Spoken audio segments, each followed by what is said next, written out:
mahaba ang daliri, no? Mahaba yung sandaliri, pero wala namang nararamdaman ang ating kaagimat. Ito yung katanungan nating kaagimat, no? Mahaba yung sandaliri, pero wala siya nararamdaman. Ano ba ang dapat niyang gawin? Ito, kaagimat ang pag-usapan natin. Ito yung katanungan ni Kuya, no? Tara, let's go. What's up, mga kaagimat? Ito na naman ninyong kaagimat, si Heping Agimat, na mahilig sa agimat, pero wala namang agimat. Nasa puso ang tunay na agimat.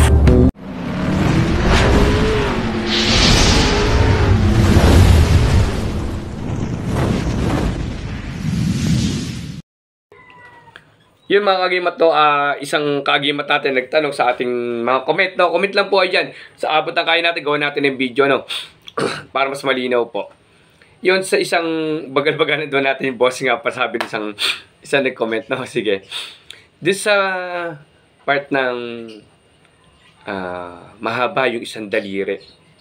Pero wala kang nararamdaman na masama sa katawan mo. Sabi, walang namiminsala sa'yo. Ganito po yan mga kaagimat, no?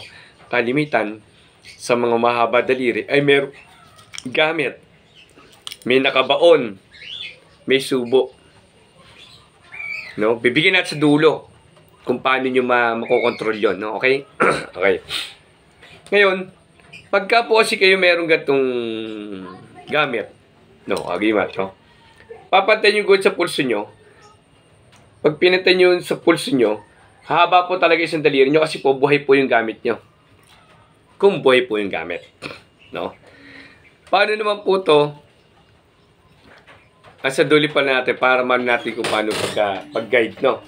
O di, mahaba po. Ngayon, pag tinanggal po natin to, mahaba pa rin po ang daliri ko. Kasi po meron ng mga subo at saka baon. No? Paano naman yung iba na wala naman subo? Ano? Yung iba po, pagka po kayo yung naglalatin o nag-orasyon po, humahaba po talaga yung daliri natin.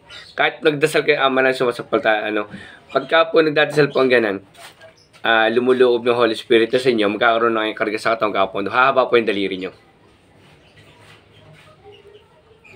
Pero wala kang nararamdaman kasi po, iyon po ay karga ng katawan, hindi po namiminsala.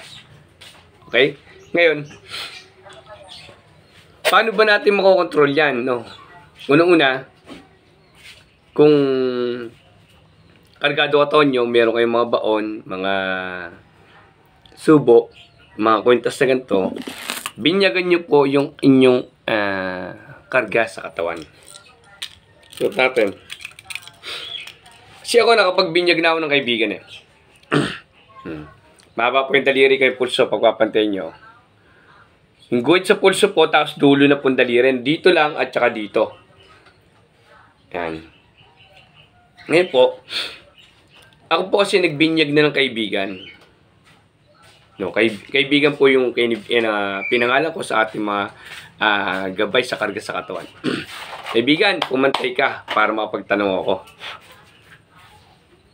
No, gusto ko siya pumantay. O, kaibigan, pumantay ka para relax ka muna.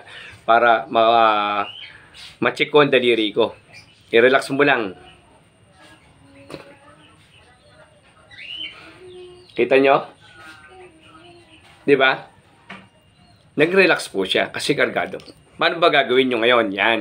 O, meron na po tayo niyan sa YouTube channel din natin. Pero, nalimutan nyo kung paano, nalapasan nyo siguro yung video. Ganito lang po yung kaagimat, no? Okay? Manalangin muna kayo. Ama namin, sumasampalataya, Baginong Maria Luwalhati. Humingi ng tawad, linisin ang puso, mag-cleansing po kayo, no? Linisin nyo sarili nyo. Patawarin nyo lahat na nagkasala sa inyo. No? Pagkatapos patawad nyo, di ba nakapagdasal na rin kayo? Binyagan nyo na. Hawakan nyo sa puso, suot nyo lahat ng gamit nyo. Suot lahat ng gamit.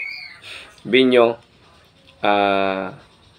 sa pangalan Diyos Ama, namigawa ng lahat lubas, sa pangalan Diyos Anak, si Jesu Cristo, pangalan Diyos Espiritu Santo, binibinyagan ko lahat ng mga gamit at nakakarga sa aking katawan at lahat ng mga sumasama sa akin na hindi nakikita, ay mabinyagan ko sa pangalang yung gusto niyo po. Pwede pangalan nyo rin, pwede pangalan ng kakilala nyo, pwede pangalan ng kaibigan. Sa pangalan kaibigan, kayo binibinyagan ko sa pangalan ng Diyos Ama na migwa ng langit at lupa, sa pangalan ng Diyos Anak, sa Kristo, sa pangalan ng Diyos Espiritu Santo. Hipan nyo dibdib nyo ng 3. Check nyo ngayon, check nyo daliri nyo. Misang pantay, misang may mahaba na, mahaba. Iganin nyo naman ulit pag mahaba. Kunya, sapol. Kaibigan, mahaba ka sa kanan.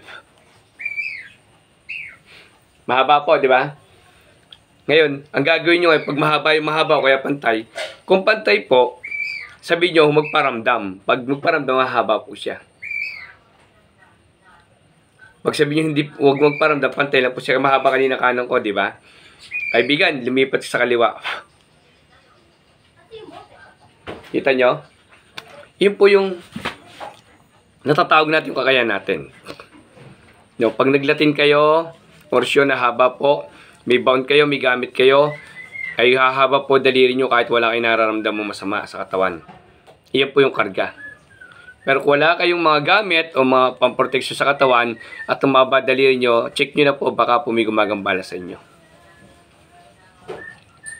Ngayon po, may nagtanong sa live natin kagabi sa Facebook, Epe, mahaba yung daliri ko pero misa pagpapagpinagpantay ko ni siya, miyamaya mahaba bigla.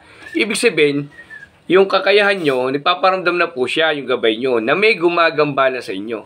Sabi ko kagabi sa live sa Facebook, sabi mo mag-relax, tapos tawasin mo, tanungin mo siya kung may gumagambala. Meron nga pong gumagambala. O anong gagawin natin pag may gumagambala? Rebelta natin, tsaka baklasin natin. Itbalik sa kanya yung ginagawa. Pagka gano'n niya, bumalik na, okay na, napapagalawan na po niya ulit. Yun po yung mga proseso po, no? Kailangan binyagan niyo po sila sa 3 persona, pasakop niyo po, kahabi nga sa Bible. Ang sabi sa Bible, lahat na napupuntahan mo at makasalamuha mo ay binyagan mo sila sa 3 persona, sa Diyos Ama, na may gawa ng lahat lupa, Diyos sa Kristo, sa Diyos Espiritu Santo. Ipasakop mo sila upang mikat na tatakutan sila at meron sila susundin. Yun. Sana yung masagot natin yung katanungan ni Kuya, no? Yung mga ibang magtatanong pa, comment down lang po kayo, baka meron pa tayo may tulong sa inyo. Yun po, no? Yung karga nyo po, negosyon kayo, ay bakalasin nyo po. Ngayon po, meron pa pala isa. Paano kung mahaba daliri niya, wala siya nararamdaman? Meron pa, no? Ayun pa, sa pahabol natin. Wala siya nararamdaman, pero humaba daliri niya. Hindi siya negosyon, wala siyang gamit, wala siyang baon, walang subo, walang kahit anong ulating, kahit anong gamit o pangontra, wala. Patawas nyo na rin po. Kasi po, possible na tinitira kayo ng paunti-unti. Kalimitan pag gabi tinitira kayo, tapos babalik uli, tanggalin ng umaga, titrahan uli kayo ng gabi. No. Yung palihim na tira po, hanggang sa bumigla na lang kayo na may sakit na parang biglang ganito. May ganun po, no? Pagka wala pong mga pangontra, magpatawas po kayo. May lihim po na nakagambala sa inyo, no? Yan, na may makatulong sa inyo kung tikalaman yung agimat, siyempre agimat na mahilig sa agimat pero wala namang agimat, nasa puso. Antonio Agimat. Maraming salamat. God bless sa inyo lahat.